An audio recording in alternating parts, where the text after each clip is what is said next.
నిన్న 79వ స్వాతంత్ర దినోత్సవ వేడుకల సందర్భంగా ఢిల్లీలో ఎర్రకోట సాక్షిగా ఈ దేశ ప్రధానమంత్రి నరేంద్ర మోడీ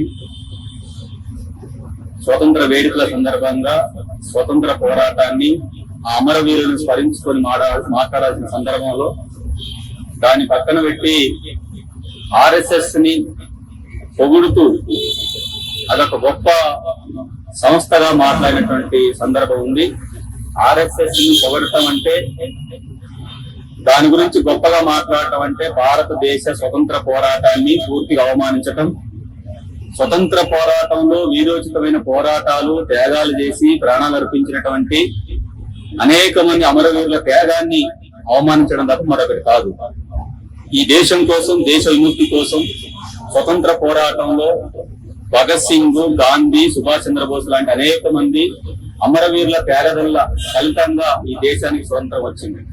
లక్షలాది మంది ప్రజలు తమ ప్రాణాలు పణంగా పెట్టి పోరాడిన ఫలితంగా ఈ దేశం బ్రిటిష్ సామ్రాజ్యవాదం నుంచి విముక్తయింది. అలాంటి త్యాగాలని, వీరోచిత పోరాట గాథలని స్మరించాల్సినటువంటి నరేంద్ర మోడీ ఆర్ఎస్ఎస్ కి, సంఘ్ పరివార శక్తులకు సెల్యూట్ చేస్తుందని చెప్పేసి మాట్లాడటం అంటే ఇది ఈ దేశానికి, స్వతంత్ర పోరాటానికి, అమరుల త్యాగానికి ఒక పెద్ద అవమానకరంగా. ఇవాళ నరేంద్ర మోడీ ప్రధానమంత్రిగా సెల్యూట్ చేయాల్సింది భగత్ సింగ్ కి, సెల్యూట్ చేయాల్సింది గాంధీ లాంటి అనేక మంది ఇతర స్వతంత్ర పోరాట యోధులకి. కానీ ఆర్ఎస్ఎస్ ని సెల్యూట్ చేస్తున్నట్టుగా ఆయన మాట్లాడారు.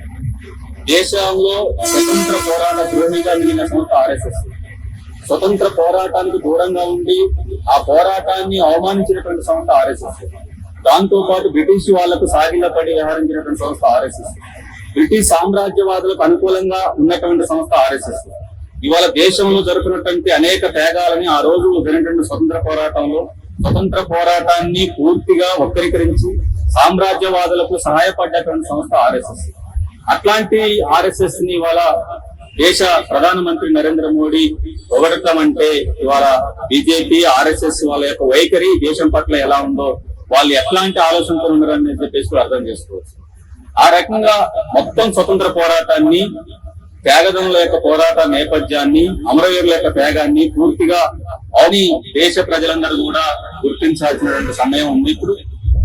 దాంతో పాటుగా నిన్న జరిగినటువంటి వేడుకల సందర్భంగా భారతదేశంలో గత 11 ఏళ్లుగా బీజేపీ పాలన జరిగినటువంటి అభివృద్ధి ఏంటి, సంక్షేమం ఏంటి, ప్రజలకు జరిగినటువంటి లాభ నష్టాల గురించి మాట్లాడాలి. కానీ 2014లో నరేంద్ర మోడీ ప్రధానమంత్రిగా రావడానికి ముందు ఇచ్చినటువంటి నిరుద్యోగ యువతకు గాని, దేశ ప్రజలకు ఇచ్చినటువంటి హామీలు ఏ మేరకు అమలు చేశారనేది స్పష్టంగా చెప్పాలి. ఏడాదికి 2 కోట్ల ఉద్యోగాలు బీజేపీ అధికారంలోకి వస్తే, నరేంద్ర మోడీ ప్రధానమంత్రి అయితే ఇస్తామని చెప్పేసి ఆ రోజు హామీ ఇచ్చి అధికారంలోకి వచ్చి పరిపాలన చేస్తా ఉన్నారు. ఇవాళ బీజేపీ కేంద్రంలో అధికారం చేపట్టి 11 సంవత్సరాలు అవుతా ఉంది. ఈ లెక్కను చూసుకున్న ఏడాదికి 2 కోట్ల ఉద్యోగాలంటే 22 కోట్ల ఉద్యోగాలు భారతదేశ యువతకు బీజేపీ, నరేంద్ర మోడీ ప్రభుత్వం ఇవ్వాల్సినటువంటి అవసరం ఉంది. వాళ్ళు ఇచ్చినటువంటి ఉద్యోగాలు కేవలం 10 లక్షలు కూడా దాటడం లేదు. మరి 22 కోట్ల ఉద్యోగాలు ఎక్కడ పోయినాయి? ఎందుకు 22 కోట్ల ఉద్యోగాలు ఇవ్వలేకపోయారు? 22 కోట్ల ఉద్యోగాలు ఈ దేశ నిరుద్యోగ యువతకు ఇవ్వకపోవడానికి కారణాలు ఏంటని చెప్పేసి మాట్లాడాలి. అంటే ఒక ప్రక్క నిరుద్యోగ యువతని పెద్ద ఎత్తున మోసం చేసే విధంగా బీజేపీ పాలన, 11 ఏళ్ల పాలన, నరేంద్ర మోడీ పాలన కొనసాగింది. దానికి స్పష్టమైన సమాధానం చెప్పాల్సిన అవసరం ఉంది. దేశ ప్రజలకు, యువతకు ఎందుకు ఉద్యోగాలు ఇవ్వలేకపోయారు, ఎక్కడ లోపం జరిగిందని చెప్పేసి మాట్లాడాలి. మరో పక్క ఈ దేశంలో ఉన్నటువంటి యువత లక్షలాది మంది అమెరికా వెళ్లి విద్యా ఉద్యోగాల కోసం, ఉద్యోగాల కోసం అక్కడ వెళ్తే అమెరికా ప్రభుత్వం, అక్కడ ఉన్నటువంటి ట్రంప్ ప్రభుత్వం అవమానించే విధంగా చేతులకు సంఖ్యలు వేసి, కాళ్ళకు వేడిలేసి అత్యంత అవమానకరంగా విమానాలలో తిరిగి భారతదేశాన్ని పంపిస్తా ఉంటే లక్షలాది మంది ఉద్యోగాలు, నిరుద్యోగులు ఉపాధి అవకాశాలపై ఇబ్బందులు పడతా ఉంటే దాని మీద ఇక్కడ వరకు మాట్లాడటం లేదు. ఈ దేశ సార్వభౌమత్వానికి అమెరికాకు తాకట్టు పెట్టి, ట్రంప్ కు తాకట్టు పెట్టి, మోడీకి అక్కడ ట్రంప్ కి మోకరిల్లుతున్నటువంటి దాని మీద మాట్లాడటం లేదు. 50% సుంకాల పేరుతోటి పన్నులు విధిస్తా ఉంటే భారతదేశం మీద, దాని మీద మోడీ మాట్లాడటం లేదు. అదే విధంగా ఇవాళ ఇచ్చినటువంటి హామీలు అమలు చేయకుండా ఇప్పుడు కొత్తగా మరొక మోసపూరితమైనటువంటి వాగ్దానాన్ని నిన్న అక్కడ ఢిల్లీలో మాట్లాడుతూ చెప్పారు. ఇప్పుడు వికసిత భారత్ పేరుతోటి భారత్ రోజ్గార్ యోజన అనే పథకాన్ని పెట్టి ఏడాదికి 3 కోట్ల ఉద్యోగాలు ఇస్తామని చెప్పేసి మాట్లాడుతా ఉన్నారు. ఏడాదికి 2 కోట్ల ఉద్యోగాలు చెప్పని 22 కోట్ల ఉద్యోగాలు ఎందుకు ఇవ్వలేకపోయారో ప్రధానమంత్రి సమాధానం చెప్పాలి. అవి ఇవ్వకపోగా ప్రభుత్వ రంగ సంస్థలని ప్రైవేట్ పరం చేసి కోట్లాది మంది నిరుద్యోగ యువత రోడ్ల మీద పడే విధంగా మీ పాలన, మీ విధానాలు ఇప్పటిదాకా ఉన్నాయి. దానికి సమాధానం చెప్పకుండా మళ్ళీ ఒక మోసపూరితమైనటువంటి ఒక నినాదంతో వికసిత్ భారత్ రోజువారీ యోజన పేరుతో 3 కోట్ల ఉద్యోగాలు కల్పిస్తామని చెప్పేసి మోసపూరితమైనటువంటి ఒక నినాదాన్ని, విధానాన్ని ప్రకటించారు.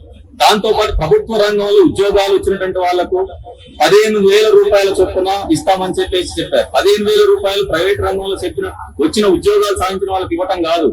ప్రభుత్వ రంగ సంస్థలు అభివృద్ధి చేయండి. ప్రభుత్వ రంగ సంస్థలలో ఉపాధి అవకాశాలు కల్పించండి. నిరుద్యోగులకు ఉపాధి అవకాశాలు కల్పించండి. ప్రైవేట్ కంపెనీలను బాగు చేయడం కోసం 15,000 రూపాయలు ఇస్తామనేటువంటి వైఖరి కరెక్ట్ కాదు. కాబట్టి ఇవన్నీ కూడా మోసపూరితమైనటువంటి విధానాలు. ఆ రకంగా భారతదేశ యువతని, నిరుద్యోగ యువతని మోసపూరితంగా మోసం చేయడానికి మరొక కొత్త నినాదాన్ని ఇవాళ మోడీ తీసుకొస్తా ఉన్నాడు. దీనికి వ్యతిరేకంగా భారతదేశ స్వతంత్ర పోరాటాన్ని పూర్తిగా అవమానించే విధంగా, స్వతంత్ర పోరాట త్యాగదనుల యొక్క చరిత్రల్ని, వారి యొక్క త్యాగాల్ని పూర్తిగా అవమానించే విధంగా మాట్లాడినటువంటి